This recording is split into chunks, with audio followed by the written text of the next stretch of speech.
하나님의 말씀이 너희로부터 난 것이냐, 또는 너희에게만 임한 것이냐. 만일 누구든지 자기를 선지자나 혹은 신령한 자로 생각하거든 내가 너희에게 편지하는 이 글이 주의 명령인 줄 알라. 만일 누구든지 알지 못하면 그는 알지 못한 자니라. 그런즉 형제들아, 예언하기를 사모하며 방언 말하기를 금하지 말라. 모든 것을 품위 있게 하고 질서 있게 하라.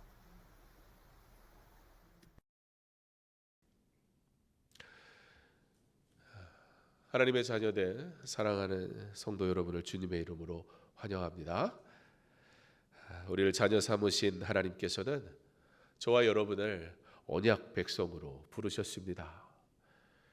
우리가 이 믿음의 고백에 합당한 삶을 살아가기를 소망하며 바로 이 예배가 다시 믿음의 여정이 시작되는 은혜의 시간 되기를 간절히 소망합니다. 2015년에 상영해서 꽤 높은 인기를 끌었던 영국을 배경으로 펼쳐지는 첩보 영화 킹스맨이라는 영화를 혹시 보셨나요? 우리 대표 기도한 도영성 집사님은 봤을 것 같은데요. 그죠? 예. 그때 한참 재밌고 또 재밌게 볼 때였던 것 같은데 거기에 나오는 주인공 해리 하트의 명대사가 있습니다. 혹시 그 대사도 기억하나요? 예, 모르지 않을 것 같은데 예. 거기에 이런 대사가 나옵니다. 매너가 그렇죠. 우리 김은석 집사님도 아시네요. 예. 예.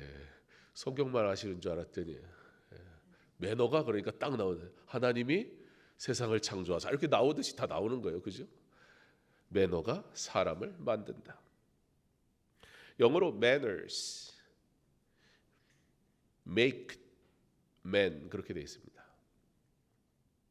그냥 매너라고 하면 태도, 방법 그런 뜻이 되는데요. 이 매너에다가 s를 붙여서 manners 그렇게 하면 품행, 예절이라는 뜻이 됩니다. 그러니까 복수가 되는 게 아니라 다른 의미가 되는 거예요. 그러니까 한마디로 그런 얘기죠. 어떤 품행과 어떤 예절을 가지고 있냐에 따라 어떤 성품의 사람이 되느냐가 결정된다. 그런 얘기입니다.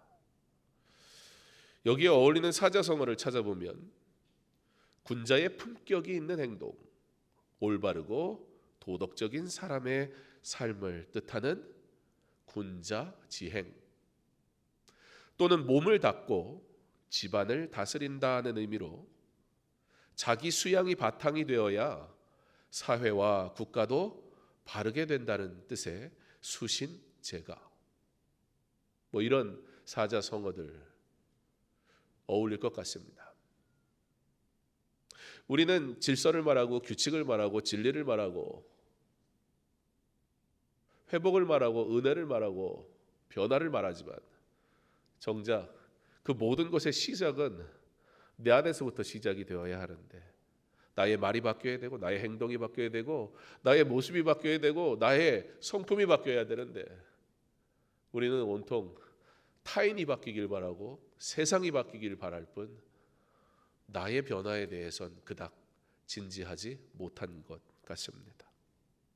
그래서 동서양을 막론하고 고대 사회나 현대 사회나 이 품행과 예절에 대해서는 이 시대에도 그리고 오래전에도 한결같이 성품이 중요합니다. 품행이 중요합니다. 예의 있게 행동해야 합니다. 라고 말해왔습니다. 계속해서 우리가 하나님의 공유적 성품에 대해서 말씀을 나누고 있는데요. 오늘 성경을 보니 오늘 본문 말씀의 마지막에 이렇게 기록합니다. 모든 것을 어떻게 해요? 감사합니다. 우리 옆에 사람을 보면서 성경 말씀이니까 옆에 사람을 보면서 이 성경 말씀이니까 오늘 할 수 있는 거예요. 성경이 아닐 땐 하지 마세요. 그거 잘못하면 기분 나쁘게 들릴 수 있어요. 오늘 성경 말씀이니까 우리 한번 옆 사람을 보고 이렇게 인사했으면 좋겠습니다. 모든 것을 품위 있게 하고 질서 있게 하세요. 예. 근데 그거를 말하면서 눈을 동그랗게 뜨고 이렇게 얘기하면 너나 잘하세요 이렇게 들릴 수 있으니까 이게 최대한 웃으면서 우리 한 번만 더 해보겠습니다. 모든 것을 품위 있게 하고 질서 있게 하세요. 벌써 이 예배가 품격이 있어지기 시작했습니다. 여러분, 이 예배는 우리가 하나님 앞에 올려드리는 거룩한 행위입니다. 이 예배가 품이 있어야 되지 않겠습니까? 이 예배가 질서 있어야 되지 않겠습니까? 이 예배가 하나님 받으시기에 합당한 모습이어야 하지 않겠습니까?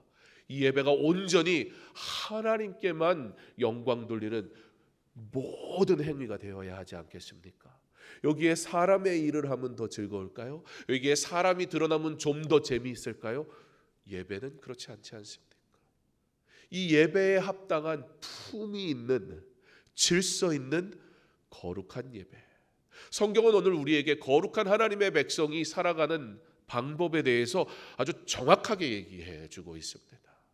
거룩한 하나님의 백성이라고 우리가 말하다 보니 거룩하게 살아야 돼라는 것에는 동의하지만 사실 거룩하게 사는 게 그럼 어떻게 사는 거야? 성경은 오늘 우리에게 뭐라고 얘기합니까? 품위 있게 해라. 품위 있게 해라. 그리고 거룩한 하나님의 백성은 예의 있게 행동한다 라고 분명하게 말씀하고 있습니다. 하나님의 형상을 따라 지음받은, 하나님의 성품을 따라 살아가도록 부름받은, 구원의 은혜에 참여한 성도의 믿음의 삶에서 신앙의 품위 그리고 신앙의 질서를 가진 그리스도인의 모습은 얼마나 중요한가 말씀하고 있습니다. 주님이 피값으로 사신 주님의 몸된 교회는 믿음의 공동체가 모인 곳이므로 하나님의 백성다움의 성품이 그 어느 곳보다 두드러지게 뚜렷하게 나타나야 할 것인데, 바로 이곳은 세상과 구별된 거룩한 공동체로 질서 안에서 자유함을 누리는 곳임을 꼭 기억하시기 바랍니다. 오늘 본문은 12장에서부터 시작된 은사의 사용과 관련된 교훈의 결론입니다. 수많은 은사들에 대한 이야기가 나옵니다. 그러면서 사랑이 무엇인지도 이야기합니다. 당시 다양한 은사들이 참으로 많았던 고린도 교회, 성경에 나오는 교회 공동체 가운데 가장 말 많고 탈 많은 교회이기도 했습니다. 뭔가 좀 아이러니하지 않습니까? 은사가 넘쳤는데 그래서 어지러웠다, 시끄러웠다는 거예요. 여러분, 이 은사가 많은 것이 좋은 것이지 않습니까? 주의 몸된 교회를 위해 섬길 하나님의 일꾼이 많다는 것은 참으로 좋은 일이지 않습니까? 그런데 그 은사가 많음으로 오히려 교회가 은혜를 잃어버릴 수도 있다. 은사가 많아서 은혜를 잃어버린다가 아니라 은사가 많음으로 그 은사를 받은 자의 품행과 질서 있는 삶이 없을 때 오히려 은사가 많음이 교회의 무질서가 되더라. 하나님의 은사가 문제인 것이 아니라 은사를 받은 이의 거룩한 삶의 모습이 없을 때 오히려 하나님의 영광을 위해 받은 재능들이 사람의 것이 되어져 버릴 때 교회는 어려움을 당할 수 있더라. 그러나 이것은 사실 너무 부정적인 것 같지는 않습니다. 어려움을 당한다. 이 의미는 다른 의미로도 생각이 됩니다.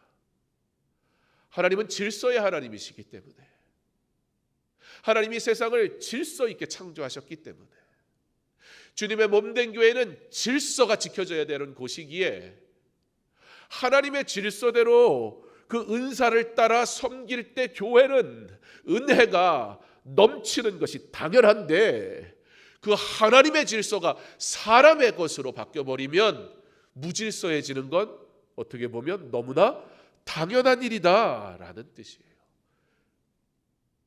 무질서 해서는 안 됩니다. 왜냐하면 우리 하나님이 질서의 하나님이시기 때문입니다. 그리고 그 질서의 모든 기준은 무엇입니까? 고린도전서를 통해 수많은 은사를 다 얘기하고는 그 은사가 어떻게 지금 행해지고 있는지에 대해 말을 하고는 맨 마지막에 뭐라고 얘기하느냐? 이 모든 일을 품위 있게 해야 한다. 예의 있게 질서 있게 해야만 한다라는 굉장히 중요한 은사가 은혜가 되게 하는 성도의 거룩한 삶의 모습이 너무나 중요하다는 사실을 성경은 우리에게 말씀해 주고 있습니다. 당시 너무나 많은 은사들이 많았던 교회, 은사가 많으니까, 섬김이 많으니까 그 은사의 은혜의 풍성함을 누리기보다 오히려 사도들의 권위에 도전하는 일이 발생하게 되는 아픔을 고린도 교회가 겪게 됩니다. 올바른 성품이 결여된 은사가 교회를 무질서하게 만들게 하였습니다. 오늘 이 자리는 오래 신앙생활 하신 분이나 오늘 처음 나오신 분이나 모두 동일하게 어떠한 재능이나 목적과 같은 은사자들의 모임이 아닌 하나님을 예배하는 예배자들이 함께 모여 오직 하나님께 영광의 예배를 올려드리는 복된 자리 되기를 간절히 소망합니다. 이 예배의 주인이 우리 하나님이시기를 간절히 원합니다. 우리가 찬양하는 이유가 하나님께 영광의 찬양을 올려드리기 위함이 줄 믿습니다. 우리의 모든 간구가 하나님께 영광이 되기를 소망합니다. 우리는 고린도전서의 마지막 부분에서 바울이 교회를 향해 던지는 이 한 가지 중요한 원리를 대면하고 있습니다.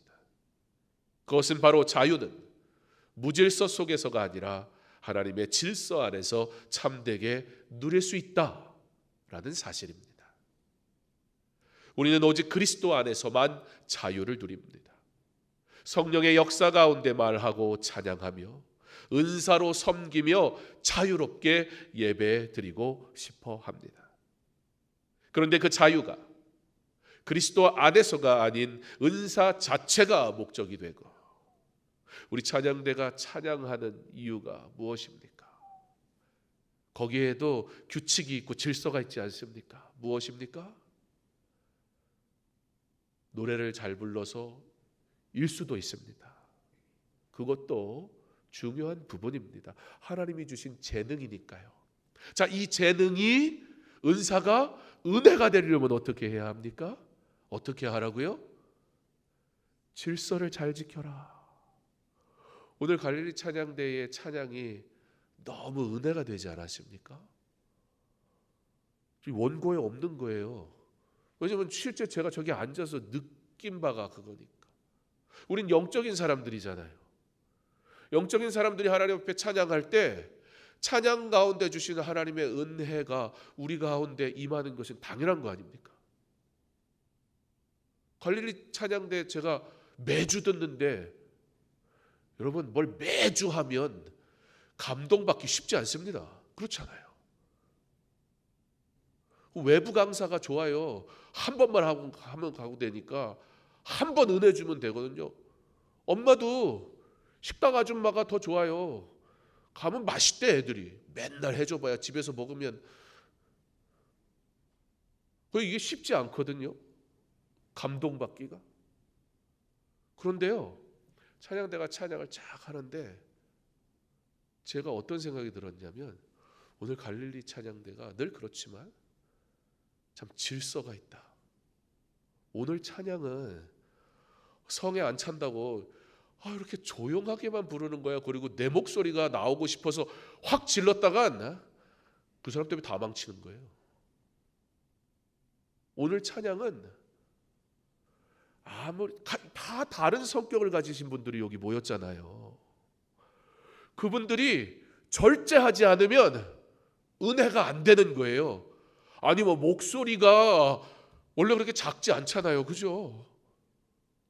쩌렁쩌렁한 분들 여기 얼마나 많이 계십니까? 근데 오히려 내게 주신 은사를 가지고 섬기는데 어떻게 섬겨요? 절제하면서 섬겨요. 그러니까 모두가 절제하면서 정해진 질서대로 함께 누구의 지위에 따라, 지휘자의 지위에 따라. 여기서 지휘자 무시해버리고 나는 좀 이 박자가 마음에 안 들어. 그래서 궁짜라 궁짜. 갑자기 이러면 아니 그 템포가 꼭 나쁜 건 아니잖아요. 은사를 따라 행한다는 건 무질서를 의미하는 게 아니에요. 그런데 은사를 따라 할 때 무질서해지기 쉽더라. 왜요? 사실 못하는 거는 겸손해요.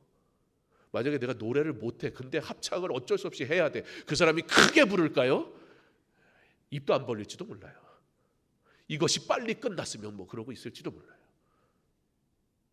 그런데 은사, 재능, 하나님의 영광을 위해 받은 은혜의 섬김들이 있단 말이에요. 자리들이 있단 말이에요. 그 자리들이 누가 하는 거예요? 사람이 하는 거잖아요. 그때 품위 있게 하지 않으면, 질서 있게 하지 않으면, 서로 절제하지 않으면 지휘자의 누가 뭐라고 하든 찬양을 하는 그 순간 동안은 누구 말 들어야 돼요? 지휘자 말 들어야 돼요. 뭐 속으로는 지휘가 마음에 안 드네 뭐 그러고 싶을지 몰라도 그러진 않겠죠. 갈릴리 찬양대야말로 사실 사랑이 많은 데잖아요. 그죠? 그렇게 소문났어요.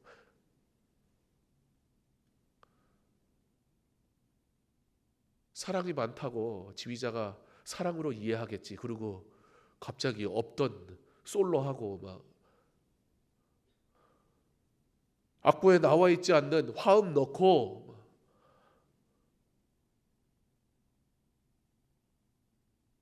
사실 파트 연습을 하면 음정이 마음에 안 드는 거 왜 이런 식으로 편곡했지? 그런 음들이 좀 있어요. 나 같으면 이렇게 불렀으면 좋겠는데. 근데 놀라운 건 그 음정이 화음이 돼서 딱 붙었을 때 아름다운 소리가 되는 거예요. 나 하나의 소리는 뭔가 좀 부족하고 뭔가 좀 마음에 안 들 수 있지만 바로 그 음을 각자가 주어진 대로 낼 때 그 음이 딱 합쳐지니까 질서가 잡힐 때 아름다운 소리가 나오더란 말이에요.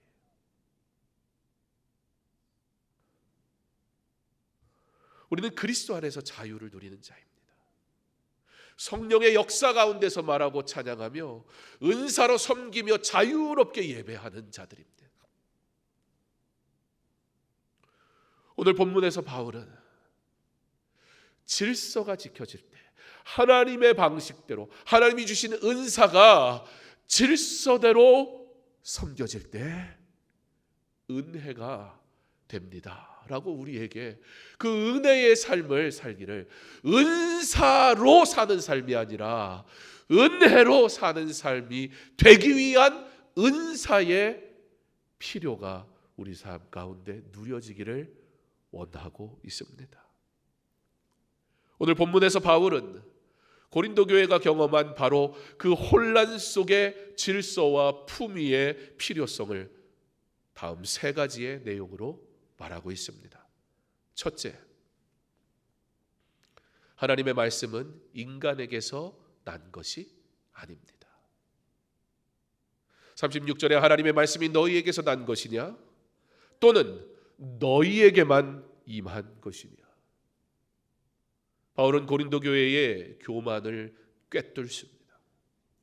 마치 자신들만이 하나님의 계시를 받은 것처럼 말하는 자들에게 경고합니다. 하나님의 말씀은 특정한 사람에게 소유되는 것이 아닙니다. 그러다 공동체 전체를 위한 것이며 오직 하나님께로부터 오는 진리입니다. 그러므로 우리는 그 말씀 아래에 순종하며 말씀의 권위를 인정해야 합니다. 그런데 왜 이 말씀이 때로는 부족하게 느껴지고 불편하게 느껴질까요? 바로 저 때문입니다. 말씀은 문제가 없습니다. 그러나 하나님께서는 그 말씀을 선포하는 자로 사람을 사용하십니다. 부족한 저의 입술이 오직 하나님의 진리의 말씀을 선포하는 입술로 사용되게 하시도록 그러므로 위에서 기도해 주십시오. 그러므로 저의 부족함이 보여 말씀의 권위마저 부족해지는 그러한 은혜 없는 삶으로 나아가지 않도록. 그러나 하나님의 말씀은 진리이며 그 질서의 하나님께서는 반드시 선하게 역사하심을 믿는 믿음으로 하나님의 말씀이 여러분의 심령 가운데 들려지는 은혜가 있기를 간절히 소망합니다. 둘째, 영적인 사람이라면 하나님의 명령을 인정합니다. 누군지 자기를 선지자나 신령한 자라 생각하거든 내가 너희에게 쓰는 이 말을 주의 명령으로 알라. 교회를 사랑하고 교회를 위해 섬기며 교회의 일을 위해 일하도록 앞장선 이들이 있습니다. 그들의 섬김이 얼마나 귀합니까? 그러나 언제나 섬김자는 우리가 섬겨야 될 위에 계신 하나님이 계시다는 사실을 반드시 기억해야 합니다. 모든 리더는 누구보다 철저한 추종자여야 합니다. 리더의 가장 좋은 성품은 바로 누구보다 가장 잘 따르는 자입니다. 리더가 되기 위해서 바울이 성경에서 계속해서 강조하는 것은 리더십보다 팔로워십입니다. 리더십에 대해 얘기할 때는 바울은 철저하게 우리 주님에 대해 이야기합니다. 그리고 누구보다 리더였던 바울은 철저하게 스스로가 추종자였다고 고백합니다. 주님의 추종자, 주님을 따르는 자.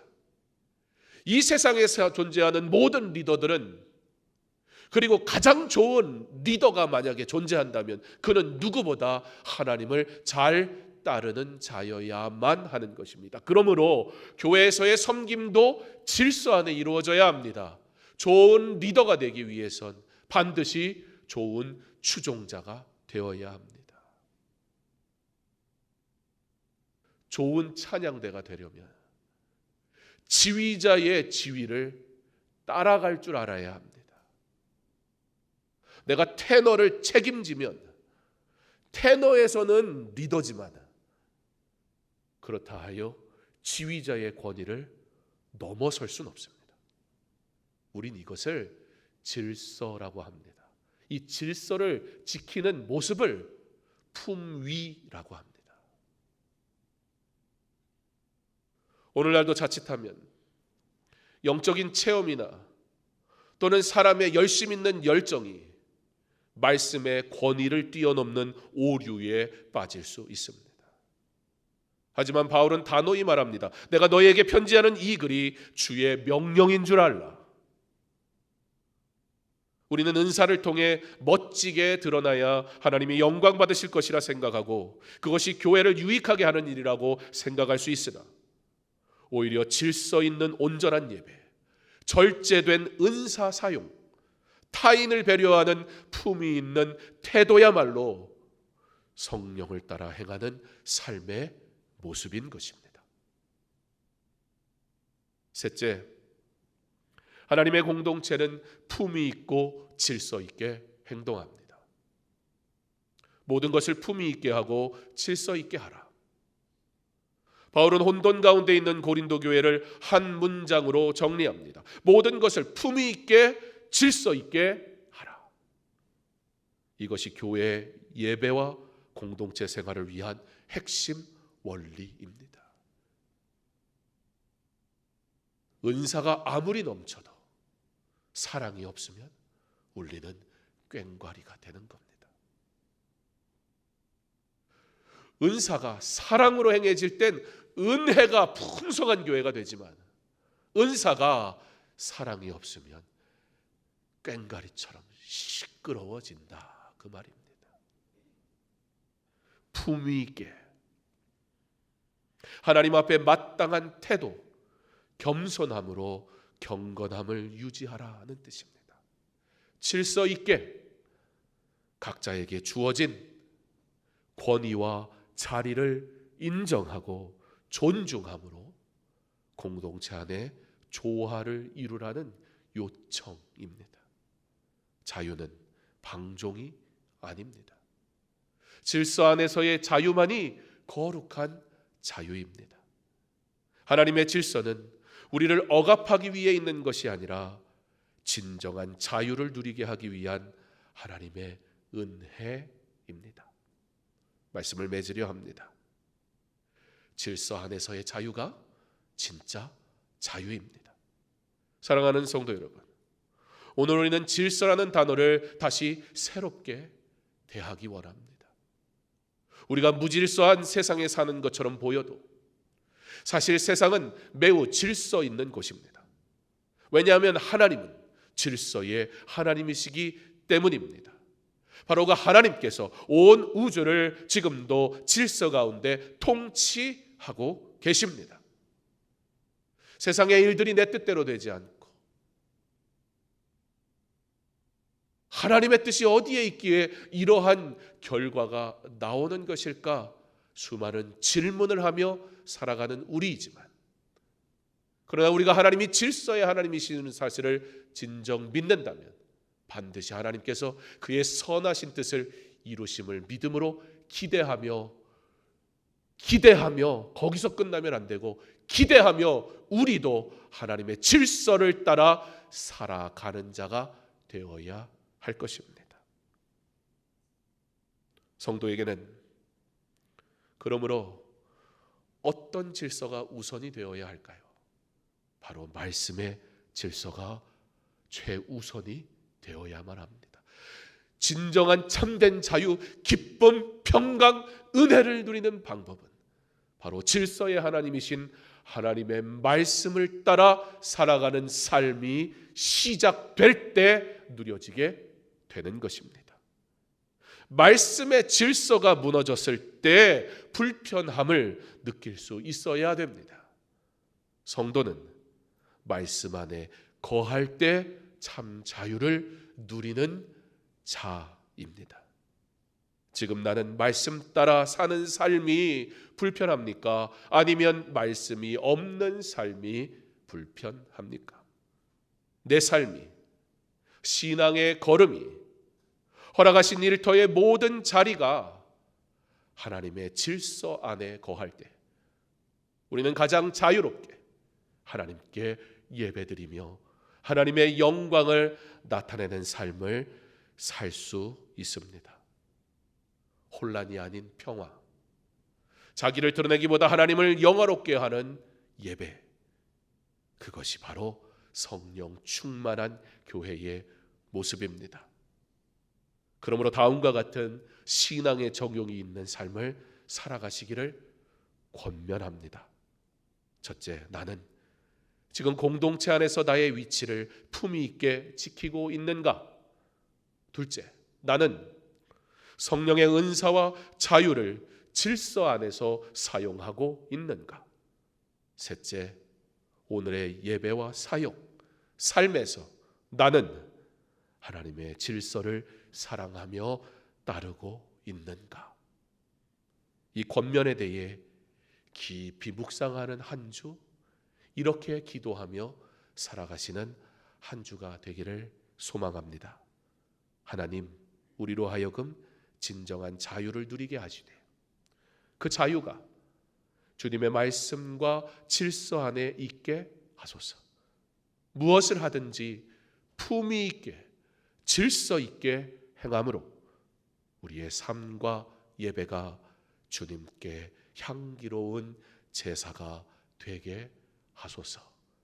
이것이 저와 여러분의 기도가 되기를 간절히 소망합니다. 세상에 소금과 빛으로 살아가도록 부름받은 강서중앙교회 성도 여러분, 품위 있고 질서 있는 믿음의 사람 되시기를 주님의 이름으로 축원합니다.